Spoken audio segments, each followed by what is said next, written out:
Olá, bem-vindo ao programa dessa semana. No Autografando, nós vamos conversar com Marcos Piangers, jornalista, palestrante, escritor e que traz para o Teatro Fevale a palestra Uma Espiada no Futuro. Piangers, muito obrigada por esse momento aqui, esse bate-papo conosco. E eu gostaria de saber, já de início, o que a gente vai encontrar aí nessa espiada no futuro. Bom, obrigado de estar nesse ambiente tão especial. Eu me sinto realmente, de verdade, de coração, honrado de estar nesse palco, que é um palco que já recebeu tantas pessoas e tantos artistas. Enfim, eu mesmo já estive no teatro como como espectador e agora como subindo nesse palco é bem emocionante.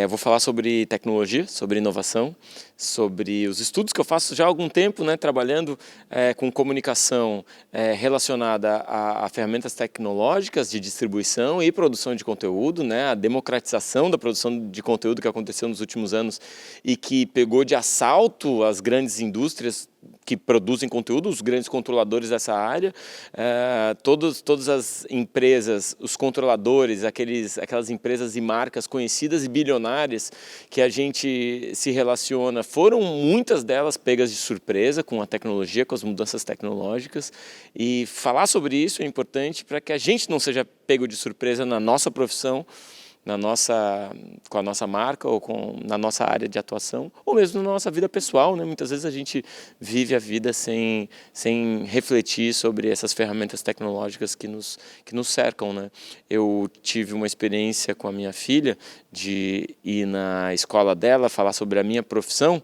e quando ela tinha 11 anos, a gente morava aqui em Porto Alegre ainda, e eu pensei, poxa, que legal, vou falar sobre a minha profissão, sou jornalista, trabalhei com a Fátima Bernardes, estava na época trabalhando na Globo.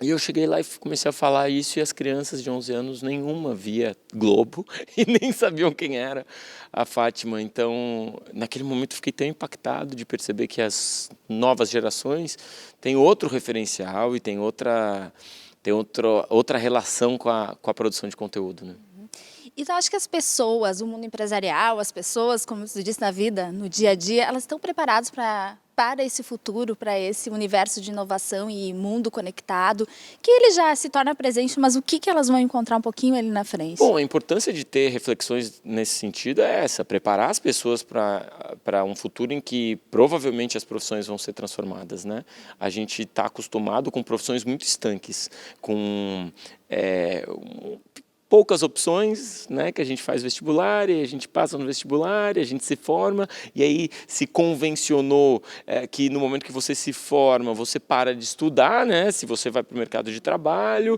e aí no mercado de trabalho você trabalha lá 20, 30 anos, 40 anos, se aposenta e aproveita a sua aposentadoria. Esse é um mundo que vem mudando aos poucos, mas por conta da tecnologia muda de uma forma muito brutal para quem não se prepara. A automação ela acontece e cada vez mais acontece com trabalhos que podem ser automatizados. Nesse sentido, a pessoa que não reflete sobre isso e não se prepara para esse futuro, um futuro em que você não para de estudar, que você está o tempo todo se qualificando, um futuro em que você presta atenção naquilo que pode ser disruptor, pode causar uma ruptura na sua profissão, na sua empresa, na sua marca. E, é claro, um futuro em que a gente provavelmente vai ter mais tecnologia ao redor, e isso tem impacto nas nossas relações afetivas, emocionais, nas nossas relações familiares.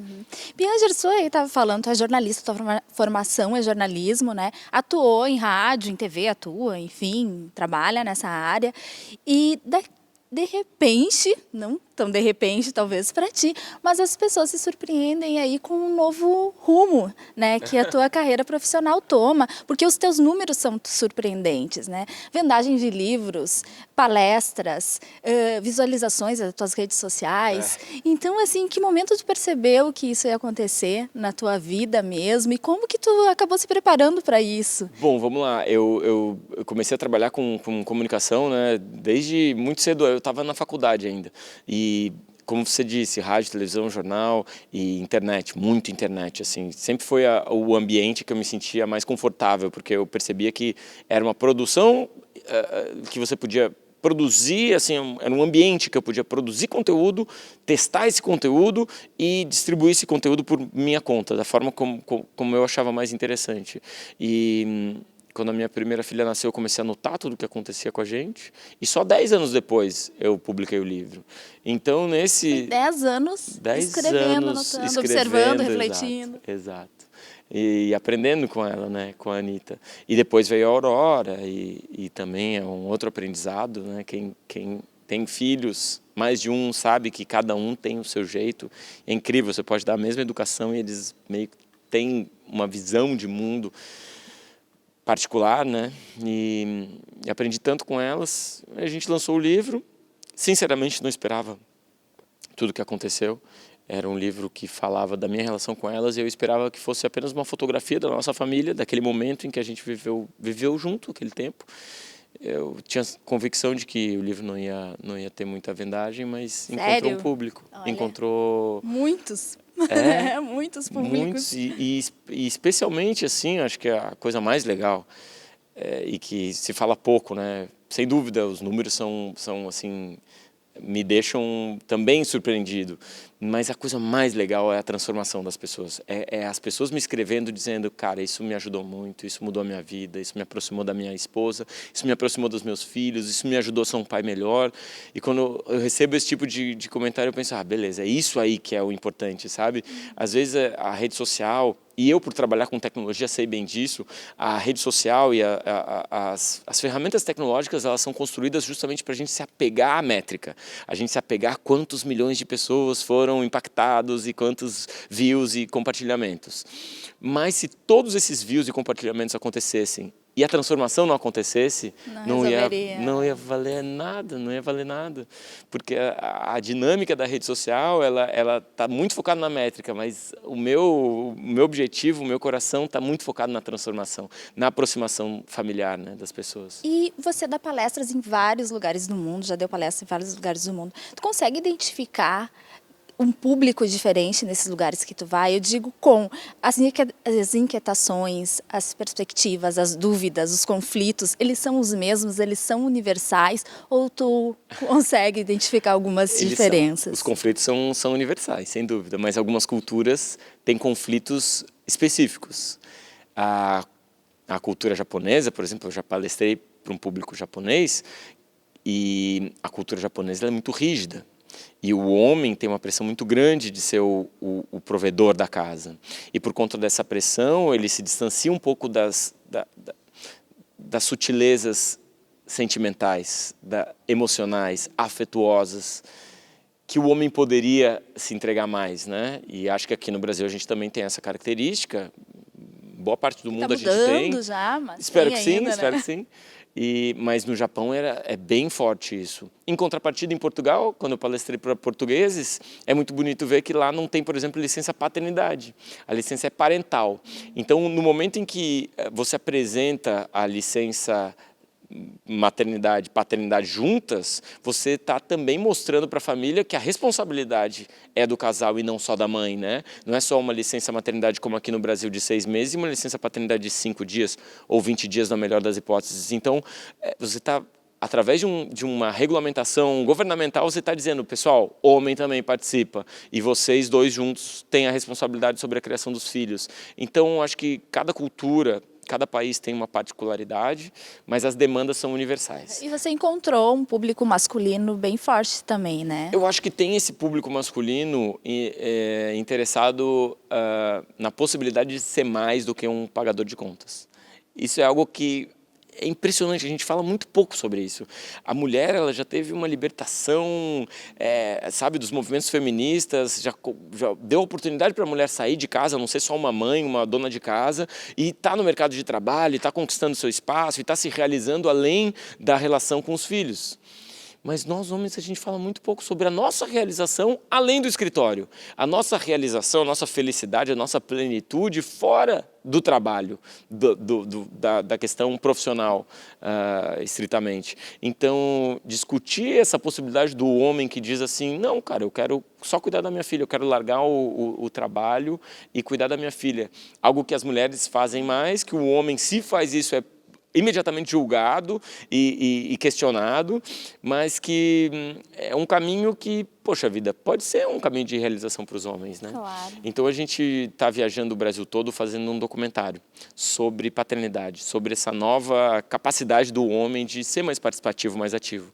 E a gente ouve histórias tão legais de homens que largaram o trabalho para cuidar dos filhos, do que eles passam e como eles se relacionam com isso. Ai, que bacana. É muito legal, de pais adotivos, famílias não tradicionais, né, que se formam e que têm essa relação com os filhos. Então, períodos de captação dessa... Isso, E para quando esse documentário? A gente não sabe. Não sabe. Mas é tão legal porque é quase enfim, é um ensinamento atrás do outro, é quase um curso, né? A gente está fazendo uma pós-graduação em criação de filhos do ponto de vista do homem, porque esse ainda é um ambiente muito feminino e eu acho que todo mundo ganha se a gente puder dividir as coisas. Certo. E assim, falando em paternidade, você se tornou uma referência no assunto, né? E dessa forma está na vitrine. De que forma é para ti? Existe uma autocobrança muito grande? Existe uma cobrança social e uma autocobrança também? Acho que, em primeiro lugar, uma autocobrança, né? No momento que eu lanço um livro que vende tanto e que tantas pessoas me olham e que me escrevem dizendo você é minha referência de pai, eu digo, poxa, então eu tenho que realmente ser. Então me aproximei de profissionais da área de educação, da área da psicologia, do tratamento com crianças, me aproximei de empresas que justamente estão pesquisando na ponta a primeira infância, como funciona toda a neurologia da criança nesses 5 primeiros anos, para entender e poder ajudar os pais. Me aproximei de advogados para poder ajudar pais que estão em processo de separação e mães que estão nessa questão. Então eu me aproximo de pessoas qualificadas para poder justamente ser essa referência que, sinceramente, lá quando eu lancei o livro eu não era e eu não tinha assim estofo, não tinha conteúdo para estar ajudando essas pessoas que hoje em dia me procuram tanto. E aí, em segundo lugar, tem a cobrança dos outros, né? Porque, enfim, não pode errar, né? Eu não posso errar, as minhas filhas têm que ser educadas. E aí tem um segundo ponto, porque a coisa mais importante para mim, eu tenho que sempre lembrar disso, é a minha relação com as minhas filhas e é o que elas são para elas mesmas, né? Ou seja, como elas se enxergam no lugar onde elas estão.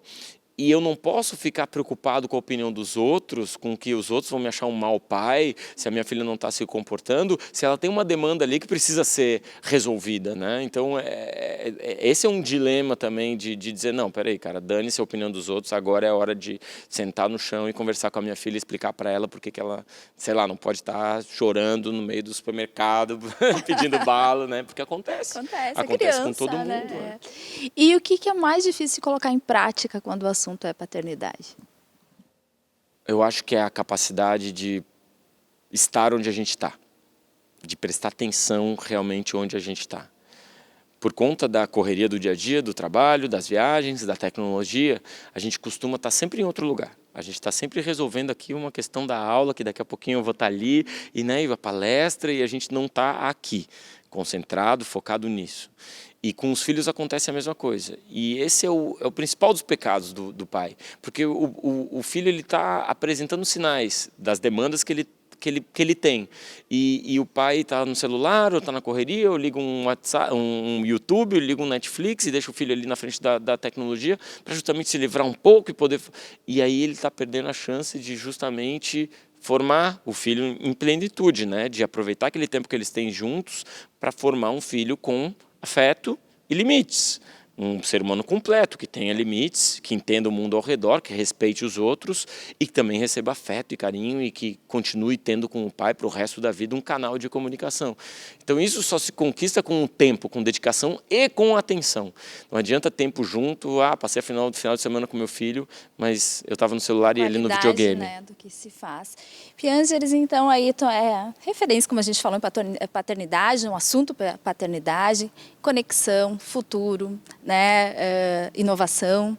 Mas tu também tem uma sensibilidade, eu acho que tudo isso envolve muita sensibilidade também, tudo que tu toca, mas de partir para outros assuntos também. Tem alguns vídeos teus nas tuas redes, como E Não É Uma Tragédia, né? E O Poder do Eu Te Amo, que refletem muito isso. É um caminho também que tu pensa em seguir esse lado mais sentimental, assim, mais de vida, assim, que toque, que faça que as pessoas se identifiquem, que faça referência aos sentimentos humanos? Bom, é engraçado, assim, porque, como eu disse, acho que a coisa mais importante é a transformação, né? Então, às vezes as pessoas me dizem assim, você achou um nicho de mercado, e eu digo, cara, na boa, não é um nicho, é uma coragem de abrir o coração. Não é fácil, não é uma tragédia, é um texto que eu escrevi para minha irmã. Minha irmã descobriu um câncer de mama e aí foi um texto para ela, dizendo assim, isso acontece. E acontece mesmo, todo dia alguém descobre um câncer, alguém é atropelado, todo dia, e a gente, é uma tragédia. Mas todo dia a gente tem as pequenas tragédias do dia a dia, que é não abraçar, não dizer eu te amo, não valorizar a vida em família, trocar uma experiência que a gente está ali vivendo, uma viagem, um pôr do sol, por uma bobagem, se estressar com alguém que a gente gosta, se separar muitas vezes. E essas são as pequenas tragédias do dia a dia, e foi isso que eu quis dizer para minha irmã.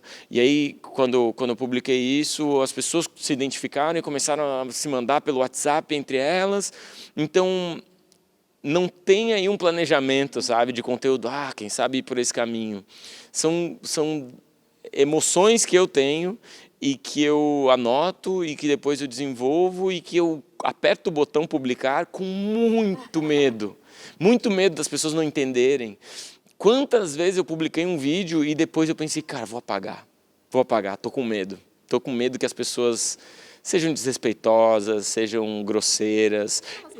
Eu estou me abrindo tanto, estou botando meu coração, estou falando da importância do eu te amo, estou falando sobre as minhas filhas, alguém pode comentar de uma forma tão malvada, e aí eu penso, vou apagar, não vou, daí eu vejo algum comentário legal, beleza, alguém está sendo tocado, alguém está se aproximando, e cara, e aí, como você citou esses 2 vídeos, é uma coisa bonita demais, porque eu estou no aeroporto e me para um executivo de terno e diz, cara, você mudou a minha relação com meu pai nunca tinha me dito eu te amo, ele me encaminhou esse vídeo agora no WhatsApp, olha isso, cara, e agora a gente está relembrando todos o nosso passado junto, em que eu queria que ele tivesse dito eu te amo, e ele não dizia, e agora a gente está resolvendo essas questões.